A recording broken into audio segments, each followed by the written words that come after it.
దేవుని నామానికి అనంత మహిమ ఘనత ప్రభావం కలుగునుగాక. షాలేం స్వరం చూస్తున్న మీకు అందరికీ హృదయపూర్వకమైనటువంటి ప్రేమ వందనాలు.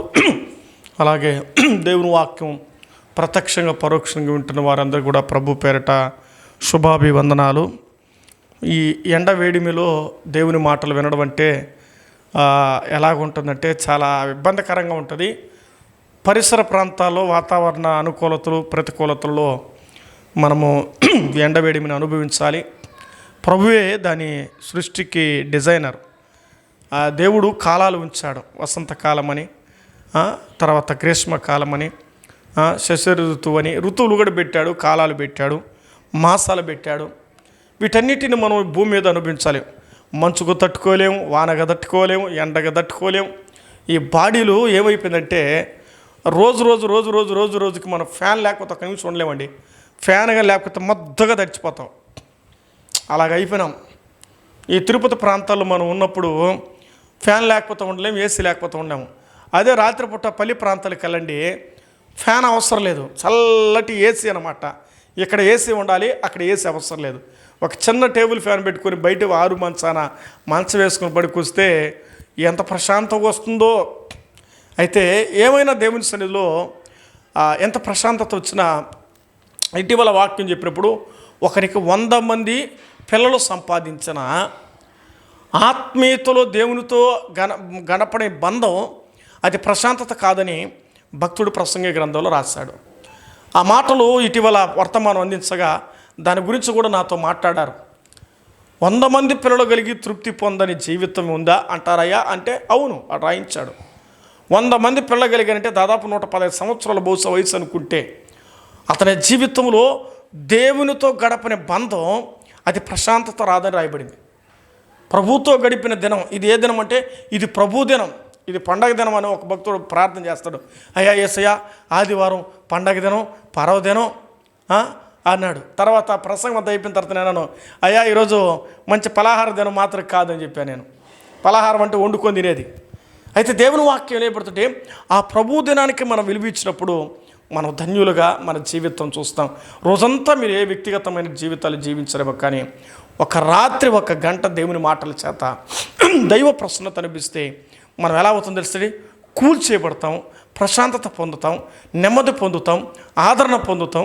మన జీవితానికి సంతోషం కలుగుతుంది, సమాధానం కలుగుతుంది. అందుకే ఈయన మాటల చేత మీరు ఒకరినొకరు ఆదరించుకునే లేఖనంలో రాయబడినట్లుగా రండి లేఖన భాగంలో ఈ రాత్రి వేళ మనం చదువుకుందాం. 2వ తిమోతి పత్రికలో 2వ తిమోతి పత్రిక 1వ అధ్యాయము 12వ వచనం చదువుకుందాం. ఆ హేతువు చేత ఈ శ్రమను అనుభవించుచున్నాను, కానీ నేను నమ్మిన వాని ఎరుగుదును గనుక సిగ్గుపడను. నేను ఆయనకు అప్పగించిన దాన్ని రాబోచున్న ఆ దినం వరకు ఆయన్ను కాపాడగలడని రూఢిగా నమ్ముకొనుచు ఉన్నాను. ప్రభు తన మాటలు మన వినికిడిలో ఆశీర్వదించునుగాక. ఆమేన్. తల వంచి దేవుని వాక్యం కొరకై లోబడి ప్రార్థనలో ఏకీభవిద్దాం. పరిశుద్ధుడైన తండ్రి, మహారక్షకుడా, నీకు స్తోత్రాలు. వాక్యం చదువుకున్నాం, ప్రజలతో మీరు మాట్లాడండి. ఈరోజు మరి ఆదివారం దినంలో విశేషమైనటువంటి మాటలు ప్రభువా ఒక్కొక్కరితో మీరు పలకరించబోతున్నారు తండ్రి, పరామర్శించబోతున్నారు నాయన. అయా కుటుంబాలతోనూ వ్యక్తులతోనూ ప్రభువా మీరు మాట్లాడండి. ఈ రాత్రి వేళ ఈ వాక్యాల ద్వారా ప్రతి వ్యక్తులకు సమాధానాన్ని నెమ్మదిని కలిగించమని నన్ను కూడా నీ సులువు చెంత మీరు ఉంచి దాచి మీరు మాట్లాడుతారని, మాట్లాడే నరుడు కాదు దేవుని ఆత్మ చేత మీరు మాట్లాడించమని ఈ మాటల ద్వారా ప్రభువా అనేక జీవితాలకు ఆదరణ కలిగించండి. ఎంతోమంది బాధలో ఉన్నారు, రోగములో ఉన్నారు, ఇబ్బందుల్లో ఉన్నారు తండ్రి. ఎన్నో కుటుంబాలు ఆరోగ్య విషయాలు కోల్పోయారు, అప్పుల బాధల్లో ఉన్నారు, ఆర్థిక సమస్యలు ఉన్నారు. ఆ కుటుంబంలో నెమ్మది లేదు, బిడ్డల జీవితాలు కార్యాలు జరగలేదు, ఉద్యోగాలు లేవు, గర్భఫలాలు రాలేదు, వివాహాలు జరగలేదు. ఎన్నో రకాల సమస్యలతో నేటి దినాలు బాధపడుతారు. పిల్లలు కలిగిన బిడ్డలు బాగలేరని ఎంతో తల్లులు బాధపడుతున్నారు, తండ్రులు బాధపడుతున్నారు. అయ్యా వ్యక్తిగతంగా పలకరించి ప్రార్థించమని కోరుతున్న వారు ఉన్నారు తండ్రి. వారందరి జీవితాలకు సహాయం చేయండి. మరి ప్రభు సంఘాలు దీవించండి, సంఘ పరిచయం సేవను మీరు దీవించండి. ఆయా స్థలాలు ఆటంకం జరుగుతున్నటువంటి దేవుని యొక్క పరిచర్యకు వాటన్నిటినీ మరి ప్రభు మీరు రాకుడు సమీపంగా ఉండగా వాటన్నిటి తొలగించి సహాయం చేయమని అయా ఈ మాటల చేత ఈ రాత్రి వేళ ఎవరికి ఈ మాటలు అందించాలనుకుంటున్నారో వారితో మీరు సూటిగా మాట్లాడమని యేసయ్య నామమును బట్టి వాక్యం కొరకై మీ సన్నిధిలో అడిగి వేడుకొనుస్తున్నాము తండ్రి, ఆమేన్. ప్రభునందు ప్రియమైనటువంటి వారలారా, పరిశుద్ధ గ్రంథం మనం చదువుకున్నాం. ఇది ఎవరి గురించి మనం చూస్తామంటే తిమోతికి రాసినటువంటి పత్రికను చూస్తాం. అంటే 2వ తిమోతి పత్రిక ఇంకా చాలా విషయాలు మాట్లాడవలసి ఉంది. తిమోతితో మొదటి పత్రిక రాసి మళ్ళా 2వ పత్రిక రాసి అంటే ఇంకా పంచుకోవలసినవి ఉన్నాయి, ఇంకా పలకరించవలసి ఉన్నాయి, ఇంకా హెచ్చరించవలసి ఉన్నాయి, ఇంకా చెప్పవలసి ఉన్నాయి, ఇంకా సరి చేయవలసినవి ఉన్నాయి, ఇంకా నేర్పించవలసినవి ఉన్నట్టుగా మనం ఆలోచించాలి. ఒక పత్రిక తర్వాత మరొక పత్రిక రాసంటే ఆ మొదటి పత్రికలు పూర్తి కాలేదు, 2వ పత్రికలు పూర్తి అవుతుందని మనం అర్థం చేసుకోవాలి. పౌలు గారు మరి రాస్తూ ఆత్మీయమైన కుమారుడు, నేను కన్న కుమారుడైన తిమోతికి శుభమని చెప్పి రాయినదో చదువుతాం. అంటే నేను కన్న కుమారుడు అంటే ఎవరు? ఆత్మీయుతుల కన్న కుమారుడు. సువార్త ద్వారా కన్నాడు, యేసు ప్రభు ద్వారా కన్నాడు, దేవుని వాక్యమును ప్రకటించాడు, దేవుని గురించి పరిచయం చేస్తాడు, పాపాలు ఒప్పింపజేశాడు, ప్రభువుని రక్షకుడిగా అంగీకరించాడు, బాప్తిసం తీసుకున్నాడు, సంఘములు సాగిపోతున్నటువంటి అటువంటి వ్యక్తితో, యవనస్తుడైన తిమోతితో చెబుతున్న మాటలు. తిమోతి, మీ అవ్వ మీ అమ్మ భక్తిపరులే కావచ్చు, కానీ నువ్వు నా దగ్గర రక్షణ పొందావు, నువ్వు నా దగ్గర ఆత్మీయ కుమారుడయ్యావు. నీ విశ్వాసం అవ్వలోంచి తల్లిలోంచి వచ్చిన విశ్వాసం ఇప్పుడు నా దగ్గర కూడా వచ్చింది. అయితే ఇప్పుడు ఈ రాత్రి వేళ నీతో మాట్లాడబోతున్న విషయం ఏంటంటే, నేను నిన్ను ఏం చేస్తానంటే, నువ్వు నన్ను నమ్ముకున్నా కనుక నేను నిన్ను కాపాడుతాను. ఏ పరిస్థితుల్లో కాపాడుతానన్నాడు ఈ వాక్యం చదువుకున్నాం కదండి. ఆయన కాపాడగలడని రూఢిగా నమ్ముకుని ఉన్నాన్ని పౌలు గారు ఇచ్చినటువంటి స్టేట్మెంటు. ఎవరికి చెబుతున్నారంటే పౌలు తిమోతికి చెబుతున్నాడు. ఏమని? దేవుడు నన్ను కాపాడుతాడని చెప్పాడు. ఎంతవరకు అంటే వచనం చూడండి, అక్కడ రాయబడిన మాట మనం గమనించగలిగితే, రాబోచున్న ఆ దినము వరకు అని రాయబడింది. ఆ దినము ఏ దినం? అది ప్రభు దినం. అది ఏ దినం? ప్రభు యొక్క 2వ రాకడ దినం. అది ఏ దినం? యేసు మేఘాల మీద వచ్చే దినం. అది ఏ దినం? దేవదూతలతో దిగి వచ్చే దినం. అది ఏ దినం? ఆర్భాటముతో వచ్చే దినం.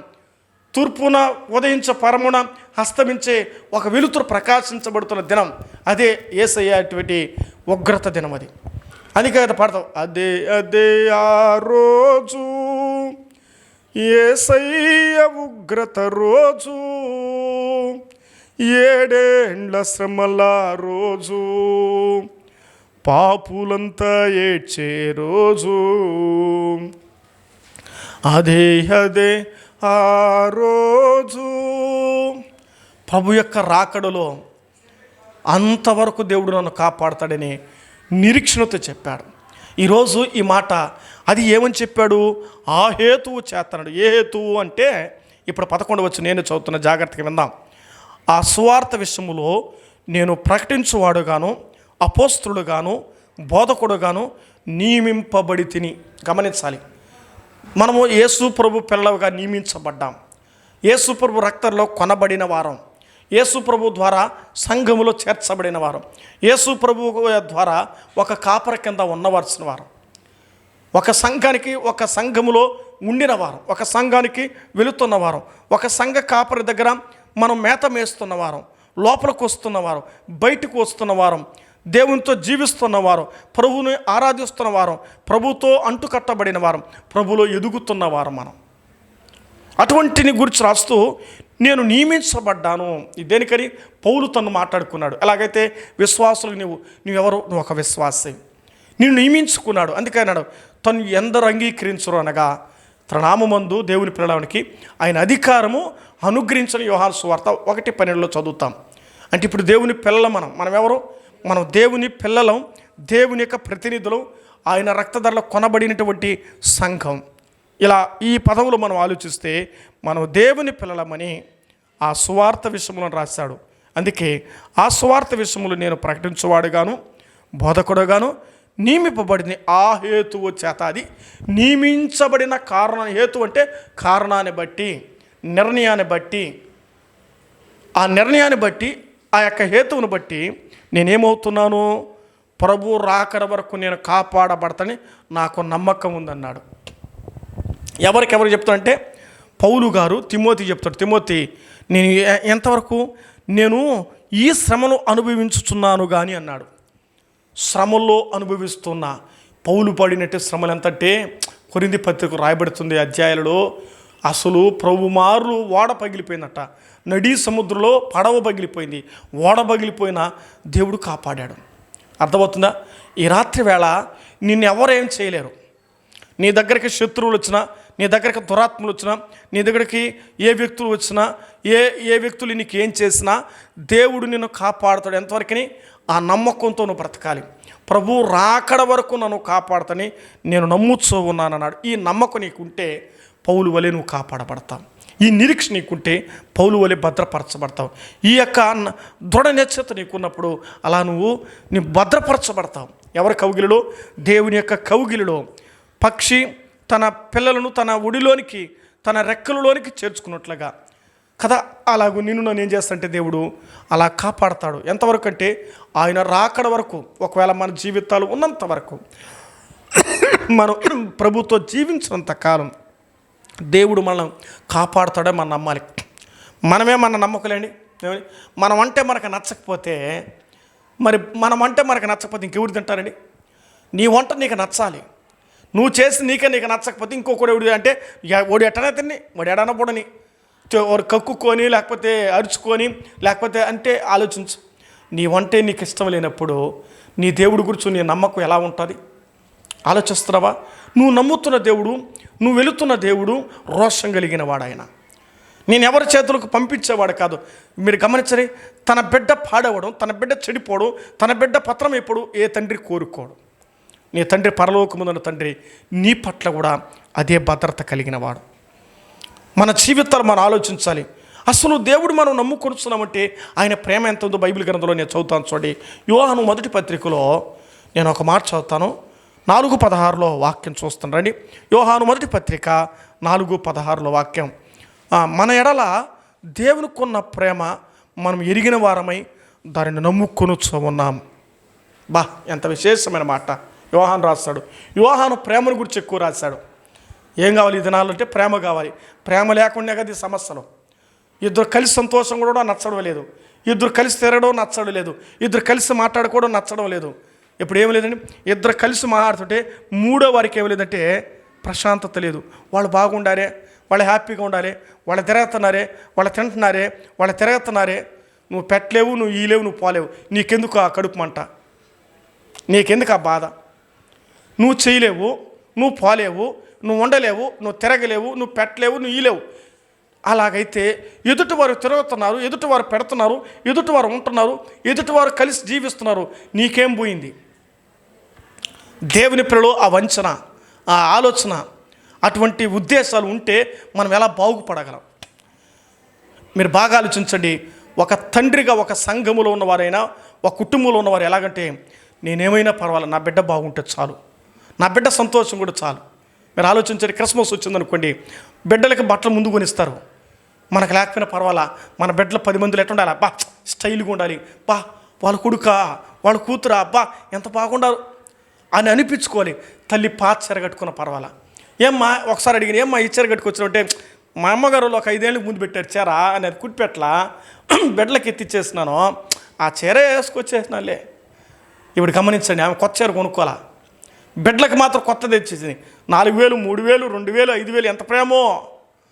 బిడ్డలు మాత్రం ఆ ప్రేమ చూపిస్తారులే దేవుడికి ఎరుకు. ఆ తల్లి మాత్రం తన బిడ్డ బాగుండాలి, తన కొడుకు బాగుండాలి, తన కూతురు బాగుండాలి, తన భర్త బాగుండాలి, తన భార్య బాగుండాలి. ఏ కుటుంబం కోరుకుంటుంది? ఆలోచిస్తున్నారా? ఓ తల్లిగా, ఓ తండ్రిగా ఎలా ప్రేమను చూపిస్తుందో పరమ తండ్రి కూడా అట్టి ప్రేమను చూపించాడు. అందుకే ప్రేమను గురించి రాస్తాడు. ఏమని రాస్తాడంటే, ఆ రాయబడిన మాట, ఆ ప్రేమను మనము ఎరిగిన వారమై దాన్ని నమ్ముకొనుచున్నాం. దేవునికి ఉన్న ప్రేమను మనము ఎరిగిన వారమై, అది దేవుడు మన మీద ప్రేమ ఉందో తెలుసుకోవాలి. బైబిల్ ఏమి రాయబడింది? శాశ్వతమైన ప్రేమతో నేను నిన్ను ప్రేమిస్తున్నాను. తెలుసా? అన్నీ తెలుసు, కానీ మనమే చేయం. ఆయన ప్రేమిస్తున్నాడు, ఆయన కాపాడుతున్నాడు, ఆయన రక్షిస్తున్నాడు, ఆయన నడిపిస్తాడు తెలుసు. ఏమిలే కానీ బ్రదర్ అంటారు. ఏమోలేనా, ఎందుకులే బ్రదర్ అంటావు. ఏమోలే, ఎందుకులే అనేది అంటే అర్థం ఏమంటే, అప్పుడు అర్థం ఏం తెలిసినా, దేవుని ప్రేమ నీకు సరిగ్గా అర్థం కాలేదని అర్థం. నువ్వు సరిగ్గా అర్థం చేసుకుంటే నువ్వు బాధగా మాట్లాడు, వేదనగా మాట్లాడు, సంతోషంగా మాట్లాడతావు. నీ హృదయంలో అనుమానం దేవుని మీద రాదు. నీ కుటుంబంలో ఎంతసేపైన అనుమానాలు బతికితే ఆ ఇల్లు ఏమవుతుంది తెలిసిన నరకంగా మారుతుంది. ఎప్పుడు చూసినా జరిగిపోయిందని లోడ్ వేసుకుంటే గబ్బు అవుతావు. అవమానాలు తప్ప నిందలు తప్ప ఏమి రాదు. ఒకసారి జరిగింది గతం కదా అన్నాడు. ఏమన్నాడు? బైబిల్ గ్రంథం రాయబడుతుంది, పేతురు పత్రిక రాస్తాడు, గతించిన కాలమే చాలు, దాన్ని ఆపే అక్కడికి వదిలే. ప్రతిసారి మాటికి క్యాసెట్ అరిగిపోయిన క్యాసెట్ లాగా వేయొద్దు. ఏమన్నాడు? అరిగిపోయిన క్యాసెట్ లాగేస్తే నీ క్యాసెట్ ఆయన వేస్తాడు. మళ్ళా యేసు ప్రభు నువ్వేం చేస్తాను, నీ కథ అంతా ఆయనకి తెలుతా. నీ క్యాసెట్ అని ఇప్పితే అందరూ ముందర నీ పరువు ఏం కావాలి, నీ ప్రతిష్ట ఏం కావాలి, నీ గౌరవం ఏం కావాలి, నీ మర్యాద ఏం కావాలి? కుటుంబాల్లో క్యాసెట్లు వేసుకోవద్దండి. ఆ క్యాసెట్లు వేసుకోవడం వల్ల నష్టం పిల్లల మీద పడుతుంది. తద్వారా కుటుంబం మనశ్శాంతి ఉండదు, సంతోషం ఉండదు, ప్రేమ లేని కుటుంబంగా అయిపోతుంది. అంతే. మళ్ళా మనం ప్రేమ కలిగితే చెప్పుకోవాలి. తల్లిదండ్రులు ఎలాగైతే ప్రేమగా జీవిస్తే ఆ బిడ్డలు కూడా వారు రాబోయే తరంలో అదే ప్రేమ అంటారు. మీకు తెలుసు ఆ విషయాలని. ఇక్కడ దేవుని ప్రేమ నువ్వు తెలుసుకుంటే నీ బిడ్డ దేవుని ప్రేమ తెలుసుకుంటాడు. నేను మందిరానికి వెళ్తాను, నా కొడుకు మందిరానికి వస్తున్నాడు. నేను పాడుతున్నాను, నా కొడుకు పాడుతున్నాడు. నేనే పాడకుండా మందిరానికి రాకపోతే నా కొడుకు రాడు, వాడు పాట పాడు. అంటే దీని అర్థమేమి? నేనేం చేస్తున్నానో నన్ను ఫాలో అవుతాడు వాడు. తండ్రి ఏం చేస్తే కొడుకు కూడా. ఎందుకు తెలుసా? కొడుక్కి రోల్ మోడల్ తండ్రి, ఒక హీరో. తన దృష్టిలో ఒక తండ్రి హీరో. చూడు, పెద్దోడు ఒక డిగ్రీ ఇంటర్మీడియట్ వచ్చింది అనుకో, వాళ్ళ తల్లిని కానీ తండ్రిని తిడతా ఉంటే ఒడుపుకోడు, వాడిని తిట్టినా ఓర్చుకుంటాడు. కానీ రే మర్యాద చెప్తున్నా, మా అమ్మను కానీ మా నాయన కానీ అంటే నీకు బాగుండదు అంటాడు. ఒకవేళ తిడితే వీడు ఏమి చేయడానికి తెగిస్తాడు. అది దాంట్లో ఏమంటారు తెలిసిన? దాంట్లో ఉన్న ప్రేమ బంధం. యోహాను రాస్తాడు, దేవుని ప్రేమ, మన ఎడల దేవునికి ఉన్న ప్రేమ మనం ఎరిగిన వారమై దానిని నమ్ముకొనుచున్నామన్నాడు. అమ్ముకొనుచున్నామని రాయలేదు. ఏమన్నాడు? నమ్ముకొనుచున్నాం. దేవుని అంత చంచలంగా మనం నమ్ముకోవాలి. దేవుడు మనల్ని ప్రేమిస్తున్నాడు. అందుకని ఆయన ప్రేమిస్తే బైబిల్ అంటుంది మనం ప్రేమిస్తాం తెలుసుకోవాలి. దేవుడు మనల్ని ప్రేమిస్తున్నాడు కాబట్టి మనం ఇంతవరకు బాగున్నాం. ప్రేమ లేకపోతే కుటుంబాలు నిలబడి ఏమండి, చదువు మీద ప్రేమ లేకపోతే వీళ్ళు చదువులుగా చదవరు. చదువు మీద ప్రేమ ఉంటే చదువు చదువుతారు. పని మీద ప్రేమ ఉంటే పని మీద పనికి పోతారు. ఈ దేని మీద నువ్వు దేని ఎక్కువగా ప్రేమిస్తే అది నీకు దాసోహం అవుతుంది, అది నీ బానిస అవుతుంది. నువ్వు దేని ఎక్కువగా ప్రేమిస్తే అది నీ బానిస, దేని ఎక్కువగా ద్వేషిస్తే అది నీకు శత్రుత్వం అవుతుంది. నువ్వు ప్రేమిస్తే దేవుడు నీకేమైపోతాడా? సరెండర్ అవుతాడు, నీకు లోబడిపోతాడు, నీకు వంగిపోతాడు, నీకు లొంగిపోతాడు. ప్రభువులో నువ్వు దాసుడైపోతావు. ఎప్పుడైతే నువ్వు దేవునికి విరోధం అవుతావో, దేవుని ప్రేమించవో, దేవుని గురించి తెలుసుకోవో, దేవుని మందిరానికి రావో, దేవుని వాక్యం వినవో, దేవుని పాటలు ప్రార్థనలో నువ్వు అనుభవించకుండా నీ కష్టంలో నీ దుఃఖంలో నువ్వు ఉంటే ఆయన ప్రేమకు శత్రువు అవుతావు. ఈరోజు దేవునికి మిత్రులు అవుతారా, శత్రువు అవుతారా? దేవుని ప్రేమించి కౌగిల్లో ఉంటారా? ఆలోచించాలి. ఇక రాబడిన మాట, మేము ఆయన రాకడ వరకు ఆయన కాపాడతాడని నేను నమ్ముతూ ఉన్నానని తిమోతికి పౌలు గారు, వృద్ధాప్యంలో ఉన్నటువంటి పౌలు గారు చెప్తాడు ఆ విషయాలు. అంటే పెద్దవారు పిల్లలకి ఏమిస్తుంటే ఒక నమ్మకం, రాబోయే తరానికి ఒక రోల్ మోడల్ అవుతాడు పౌలు గారు. ఆ పౌలు గారు చూసి ఇప్పుడు మనం తయారైనాం. పౌలు ఏముందిలే నాయన, నేను ఎంత సేవ చేసినాను, నన్ను చంపి నా వల్ల కాదు నాయన అని అయి ఉంటే ఆ విశ్వాసం ఈరోజు నీకు నాకు రాదు. పౌలు అంతటా వాడే సేవ చేశాడు, ఏమీ లేదు, ఇంకా మనకెందుకు బతుకంటారు. ఆ రోజుల్లో వాళ్ళు మనకు మాదిరి అయ్యారు, పోలిక అయ్యారు, ఒక ఛాయ్ అయ్యారు, ఒక నడక అయ్యారు, ఒక బాట అయ్యారు. నడిచిన బాటలో మనం నడిస్తే మనం ధన్యులుగా ఎంచబడతాం. ఎప్పుడైతే బలహీనులుగా ఉన్నారో, బాధలో ఉన్నారో, వాళ్ళు మనం ఏం చేయాలంటే వాళ్ళు బలపరచగలడు. ఏది నమ్ముతానో ఏది నమ్మకోలేదో ఆలోచించాలి. నేను దేవుడు దినపు వరకు ఆయన కాపాడుతాను, నాకేమో తెలిసిన నమ్మకం ఉన్నదన్నాడు.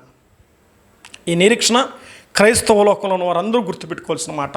ఈ మాట మీ గుండెలో దాచుకోవాల్సిన మాట ఏమంటే, నా ప్రభు ఆయన దినపు రాకడ వరకు నన్ను కాపాడుతాడు, నన్ను రక్షిస్తాడు, నన్ను పోషిస్తాడు, నన్ను విడిపిస్తాడు, నన్ను తప్పిస్తాడు, నన్ను నడిపిస్తాడు, నాకు ఆదరిస్తాడు, నాకు నీడగా ఉంటాడు, నాకు అండగా ఉంటాడు, నాకు ఆశ్రయంగా ఉంటాడు, నాకు దుర్గమై ఉంటాడని మనము దేవుని నమ్మాలి. అందుకే కదా నమ్మండి యేసు క్రీస్తును పొందండి రక్షణ భాగ్యం. ప్రభువుని మనం నమ్మగలిగిన వారమే ఉండాలనే సంగతిని మనం గమనించాలి. కానీ ఇంత చెప్తూ ఉన్నా, ప్రభువుని మీరు ప్రేమించే వారై ఉండాలి. నేను నమ్ముతున్నట్టుగా మన ప్రభువుని ప్రేమించకపోతే దేని ఎక్కువగా ప్రేమిస్తున్నాం? మనం దేని ఎక్కువగా నమ్ముతున్నామో లేఖనాలు నేను 2-3 వాక్యాలు చదువుతాను చూడండి. యోబు గ్రంథం మనం దేని ఎక్కువగా నమ్ముతున్నామో యోబు గ్రంథంలో మీకు ఒక వాక్యాన్ని నేను చూపిస్తాను. యోబు అనుభవాల్లో జరిగినటువంటి విషయాలలో 15వ అధ్యాయము, యోబు గ్రంథం 15వ అధ్యాయం 31వ వచనం చదువుకుందాం. వారు మాయను నమ్ముకొనుదురు గాక, వారు మోసము పోయిన వారు, మాయయే వారికి ఫలమగును. ఏమండి, వారు మాయను నమ్ముకొందురుగాక, వారు మోసపోయిన వారు, మాయనే వారికి ఫలం. మనం ఏది నమ్ముతున్నాం? మాయలు చేసేవారిని, మాటలు మార్చేవారిని, మోసగించేవారిని. ఈరోజు యవన కాలంలో ఏమండి, చిన్న బిడ్డలు 10th కూడా పాస్ కాలప్పుడే ప్రేమ మాయలు పడిపోతున్నారు, పెళ్ళిళ్ళు చేసుకునేస్తున్నారు, వెచ్చలవిడి జీవితాలు అయిపోతున్నాయి. దైవ భయం లేదు, తల్లిదండ్రుల భయం లేదు, దైవ భయం లేదు, ఉపాధ్యుల భయం లేదు, వాళ్ళ భయం లేదు కాబట్టి అట్ట పనులు చేస్తున్నారు. చివరికి యవన కాలంలోని జీవితాలు పాడు చేసుకుంటున్నారు జనాలు చూస్తున్నాం. సెల్ ఫోను మాయ కదండి, ఇదొక మాయ. అందుకే కదా, ఈ లోకం ఒక మాయని తెలుసుకున్నాను, ఏది నా సొంతము కాదనుకున్నాను, తప్పిపోయిన కుమారుండు నేనైతే. ఈ పాట ఎప్పుడు పాడినాడా ఆయన? అవన్నీ పోగొట్టుకొని ఎవరు చూడకపోతే, ఎవరు పెట్టకపోతే, ఎవరు చేరదీయకపోతే కడుపు కాలుతున్నప్పుడు ఆ పాట వస్తుంది. బాగా సుఖంగా అమ్మ నేను జాగ్తా ఉంటే హ్యాపీగా తిని రెక్కలు వచ్చిన తర్వాత వెళ్ళిపోవడం కాదు. అర్థమైందా? రెక్కలు వచ్చినప్పుడు వెళ్ళిపోవడం కాదు. తల్లిదండ్రులు నీకు వేలు ఫీజులు కట్టి ఇంతగా చేస్తే నువ్వేదో ఉద్ధరిస్తావని, నువ్వేదో చేసేస్తావని అనుకుంటే లాస్ట్కి నువ్వు జీరో అవుతా ఉంటే ఆ తల్లిదండ్రులు ఎంత వేదన పొందాలి. 1 గంట నేను క్లాసులు నిలబెడితేనే ఇంటికి వచ్చిన వల్ల కాలేదన్నమాట. ఏమిటంటే మా టీచర్ నేను నిలబెట్టడం అంటాడు. వాళ్ళ మీదకి అప్పుడే పోతున్నావు. ఏమని? ఒక బిడ్డని ఏ రాని పిలిచాడంట గురువు గారు, నా కూతురు రాని పిలుస్తూ ఉన్నారంట. ఏందా? పోలీస్ స్టేషన్ కూడా కంప్లైంట్ ఇస్తున్నారు. దినాలు అయిపోయింది. దినాల్లో ఏంది రానందుకే ఒక అమ్మాయిని ఏ రాన్నాడంట. పొరపాటు ఏదో అభిమానంగానో ప్రేమగానో ఒక తండ్రి లాంటి వాడు పిలిచాడు, ఒక వృద్ధుడు టీచరు. అది అంత ఘోరం పోయి కొట్టి ఎంత అవమానాలు వస్తున్నాయండి దినాల్లో. అది చెప్పినట్టు పోషించేవాడు మాట అనకూడదా? పోషించేవాడు దెబ్బ కొట్టకూడదా? పెట్టేవాడు ఒక మాట అనకూడదా? ఈ రోజులు ఎట్లా తయారయ్యారు యవనస్తులు? దానికి కారణం ఎవరు అంటే తల్లిదండ్రుల కారణమైనారు. ఆలోచించండి. పిల్లల బావు కొరకై వాళ్ళ పడుతున్న ప్రయాస. ఈరోజు మాయలు నమ్ముతున్నారు, మోసాలు నమ్ముతున్నారు, దగాలు నమ్ముతున్నారు, దహించబడిన వాటిని నమ్ముతున్నారు, కానీ దైవాన్ని నమ్మడం లేదు జనాల్లో. మా దేవుడు అద్భుతం చేస్తాడయ్యా బాబు. ఎవరొస్తాడా? తల్లిదండ్రులారా, ఎవరొస్తున్నారా, కుటుంబస్తులారా, దేవుని నమ్మనంటే అస్సలు నమ్మలేదు. వాళ్ళు నమ్ముకునేది వాళ్ళ మనసు నమ్ముతారు. ఎవరు నమ్ముకుంటే నా బలమే, నా శక్తి అని అనుకుంటారు. ఎవరి భ్రమ. సామెతల గ్రంథంలో నేను ఒక వాక్యం చదువుతాను చూడండి. సామెతల గ్రంథం 28వ అధ్యాయంలో సొలొమోను రాస్తాడు. 28వ అధ్యాయం 26వ వచనం చదువుతున్నాను. 28-26. తన మనస్సును నమ్ముకున్నవాడు బుద్ధిహీనుడు, జ్ఞానముగా ప్రవర్తించేవాడు తప్పించుకొనును. తన మనస్సును నమ్ముకున్నవాడు బుద్ధిహీనుడు. గుర్తుపెట్టుకోవాలి, నీ ఆలోచన కానీ నీ మనసును కానీ నమ్మద్దు. ఎవరు నమ్మాలి? బైబిల్ రాబడింది, నమ్మండి యేసు క్రీస్తును, పొందండి రక్షణ భాగ్యము. ప్రభువునే నమ్మాలి మనం. ఎందుకు? ఆయన నమ్మదగినది. బైబిల్ అంటది ఆయన నమ్ముకోనదగిన సహాయకుడు. దేవుని మనం నమ్మాలి, మనుషులు నమ్మకూడదు. ఆ తర్వాత మాయా విగ్రహాలు నమ్మకూడదు. ఆ తర్వాత మాయలు చేసేవారు నమ్మకూడదు. ఏమండి, మనం నమ్ముతున్నాం, మ్యాజిక్లు నమ్ముతున్నాం. ఎంత అద్భుతం అంటారు. అదొక మ్యాజిక్, అదొక మాయ. మాటల మాయలు, చేతల మాయలు, క్రియల మాయలు, ఆశల మాయలు, రంగుల మాయలు మనం ఏమవుతున్నాం? వాళ్ళు నమ్ముతున్నాం. దేవుని వాక్యం ఉంటుంది, దేవుని పిల్లలు నమ్మడం వల్ల మనం ఎప్పుడైనా ధన్యులుగా మార్చబడతాం. కాబట్టి మనం దేవుని వాక్యం రాబట్టి తన మనసును నమ్ముకునేవాడు ఏమవుతాడట? బుద్ధిహీనుడైపోతాడు. నీ మనసు నీది కరెక్ట్, నువ్వు చేసిందంతా నేనే కరెక్ట్ అంటావు. నీవు కరెక్ట్ అని ఎవరు చెప్పాలంటే ఎదుటి వాళ్ళు చెప్పాలి. అప్పుడు నువ్వు కరెక్ట్. నీ వరకే నేనే కరెక్ట్ అని చెప్పడానికి లేదు. నీ క్యారెక్టరు, నీ మాట తీరు, నీ ప్రవర్తన, నీ జీవిత నడవడిక ఎదుటివారు చెప్తే నువ్వు గొప్ప వాడవుతావు. కాబట్టి నువ్వు అది నమ్మాలి. అబద్ధాలు నమ్ముతున్నారు, అది నీకు నిష్ప్రయోజనాలు. బైబిల్ గ్రంథం రాయబడిన మాట ఇర్మియా గ్రంథం 7వ అధ్యాయంలో మానవుడు ఎక్కువగా నమ్మేటువంటి విషయాలను గురించి పరిశుద్ధ గ్రంథంలో రాశాడనమాట. అవసరమైన వాక్యాలు మాత్రమే నేను చదువుతున్నాను. ఇర్మియా గ్రంథం 7వ అధ్యాయం 8వ వచనం నేను చదువుతున్నాను. 7, 8. పరదేశుల గురించి రాస్తూ వాళ్ళు ఏమవుతున్నారంటే రాయబడిన మాట, అక్కడ రాయబడిన మాట, అబద్ధాలు నమ్ముతున్నారు. ఇదిగో అబద్ధపు మాటలను మీరు నమ్ముకొనుస్తున్నారు, అవి మీకు నిష్ప్రయోజనములు అన్నాడు. ఎవరు నమ్మాలి? ప్రభు రాకడ వరకు కాపాడుతానని నమ్మాలి. కష్టం వస్తున్న, కన్నీళ్ళు వచ్చినా నా ప్రభు కాపాడుతాడని నువ్వు నమ్ముకోవాలి అంతే. లోకం కాదు, శాపాలు కాదు, ఉగ్రత కాదు, మాయలు కాదు, మంత్రాలు కాదు, వీటేవిటి నమ్మకూడదు. నువ్వు నమ్మాల్సింది అబద్ధ మాటలు కాదు, నిష్ప్రయోజనము. అది అబద్ధాల వల్ల నిష్ప్రయోజనం అయిపోతుంది. నీ మనసు నమ్ముకుంటే నువ్వు బుద్ధిహీనుడైపోతావు. చాలామంది ఎవరు మాట వినరు. ఎవరు మాట వినకపోతే నేను చేసిందే కరెక్ట్ అంటే కుదరదు. తా పట్టిన కుందేటికి 3 కాళ్ళేడంట. నేను పట్టిందే కుందేడు అంటే అంత కుదరదు. నువ్వు మారాలి, మారాలి, మారాలి. నీ మనస్సు మారాలి, నీ ప్రవర్తన మారాలి, నీ జీవితం మారి ప్రభు మీద నువ్వు ఆధారపడాలి. దేవుని మీద నువ్వు నమ్ముకున్నప్పుడు ఎవరు నమ్ముకుంటున్నావు? ఏమంటే బైబిల్ గ్రంథం నువ్వు ఎవరు నమ్ముతావో చూడండి. నువ్వు ఎవరు నమ్ముకుంటే నీకు క్షేమం కలుగుతుందో ఇర్మియా గ్రంథంలోనే 39వ అధ్యాయంలో ఒక మాట నేను చదువుతాను. ఇర్మియా గ్రంథం 39వ అధ్యాయం 39:18 నేను చదువుతాను. 39:18 రాయబడి, అయితే నీవు బబులోను అధిపతులను ఎద్దుకు వెళ్ళి ఈ చదువుకుంటూ వస్తే ఒక విశేషమైన మాట అక్కడ రాయబడుతుంది. మరియు నీవు వారి చేతుల నుండి నేను ఏం చేస్తాను, తప్పించుకొని జాలవంటాడు. ఎందుకు తప్పించుకొని జాలవంటాడు అంటే వారు లోకం నమ్ముతున్నారు కాబట్టి మీ పరిస్థితి తప్పించవు. నీవు నన్ను నమ్ముకుంటేవు గనక నిశ్చయముగా నేను తప్పిస్తానంటాడు ఆయన. నువ్వు నన్ను నమ్ముకుంటే నేను నిశ్చయముగా నిన్ను తప్పిస్తాను అనే దేవుని వాక్యం చూస్తాం. ఆయన నమ్ముకున్న వారిని దేవుడు తప్పనిసరిగా ఆయన తప్పించేవాడుగా ఉన్నాడు, ఆయన కాపాడేవాడు. అందుకే దైవ గ్రంథంలో చూస్తున్నాం, ఆపత్కాలములో నమ్ముకొనదగినటువంటి సహాయకుడది. నమ్ముకొనదగినవాడు అంటే ఇంకెవరు చేయలేకపోతే ఇంకెవరు చేయని దేవుడే చేస్తాడు. నమ్ముకొనదగిన, ఏమండి, ఆదుకోదగిన, సహాయం చేయదగిన, కాపాడదగిన ఆయన ఒక్కడే. 46వ కీర్తన 1వ చరణంలో కీర్తనలు రాయబడతాయి. ఆపత్కాలములో నమ్ముకొనదగినటువంటి సహాయకుడు. ఈ మాటలు బైబిల్ గ్రంథంలో ఆసాపును గురించి ఒక విశేషమైన మాట మనం చదువుకోవచ్చు. చూడండి, దినవృత్తాంతాల గ్రంథం 2వ గ్రంథంలో ఆసాపు విశేషంగా తన ప్రజలతో ఈ మాటలు చెప్పి వారు ధైర్యపరిచి ఒక విశేషమైన మాట రాస్తాడు. అక్కడ ఏం రాస్తాడంటే చదువుతాను చూడు. 14వ అధ్యాయంలో 11వ వచనంలో ఏమంటే, చివరికి ప్రజలందరూ చెప్పాడు ఆస తన దేవుడిని యెహోవాకు మొరపెట్టచ్చు, విస్తారమైన చేతులను ఓడిపోకుండా బలము లేని వారికి సహాయం చేయుటకు నీకంటే ఎవరున్నారయ్యా అని చెబుతున్నట్టుగా మనం చూస్తున్నాం. అయ్యా, నిన్నే నమ్ముకున్నాం ప్రభువా, నీ మీద మేము ఆధారపడి ఉన్నాం, అందుకే ధైర్యం వహిస్తున్నాం, నీ దగ్గరకు వస్తున్నాం కాబట్టి నిన్ను నమ్ముకున్నాం, కాబట్టి నిన్నే నమ్ముకొనుస్తున్నాం అనే సంగతి చూస్తున్నాం. నీవే మా దేవుడు, నీవే మాకు సహాయం చేసేవాడు, నువ్వే మమ్మల్ని కాపాడగలిగిన దేవుడు, నువ్వే మమ్మల్ని రక్షించగలడు దేవుడని వారు నమ్మారు. ఒక రాజుగారే అంతగా నమ్మితే, ఏమండి, ఆసాపు మరి అంతగా దేవుని మీద నమ్మితే, అంతగా దేవుని సహాయం కోరితే ఈ రాత్రి వాళ్ళ నీవు నేనేం చేయాలి? మనం కూడా అలాగే చేయాలి. ఆపత్కాలం నమ్ముకొనదగినటువంటి సహాయకుడిని దేవుని గ్రంథంలో రాయబడినట్లుగా మనం ఆయన నమ్ముకోవాలి. అందుకే నిన్నే నమ్ముకుని ఉన్నామన్నాడు. ఇంక నిన్నే అంటే ఇంకెవరు లేదని అర్థం. ఏమండి, తన మంత్రులు కాదు, తన సైన్యం కాదు, తన రథాలు కాదు, తన పరివారం కాదు, తన కుటుంబం కాదు, ఎవరు లేరు. ఇప్పుడు ఎవరు అవ్వాలి? దేవుడే. నిన్నే నమ్ముకున్నామయ్యా, మేము ఎవరు నమ్మలేదయ్యా, నేను నమ్ముకున్నాం. ఈ రాత్రి వేళ ఎవరు నమ్ముకోవాలమ్మా? మనం దేవుణ్ణే నమ్మాలి. యేసయ్యను నువ్వు ఎంతగా నమ్మితే అంతగా బాల్ ఎంత గోడకి స్పీడ్గా వేస్తే ఆ బాల్ అంత స్పీడ్గా నీ రివర్స్ వస్తుంది.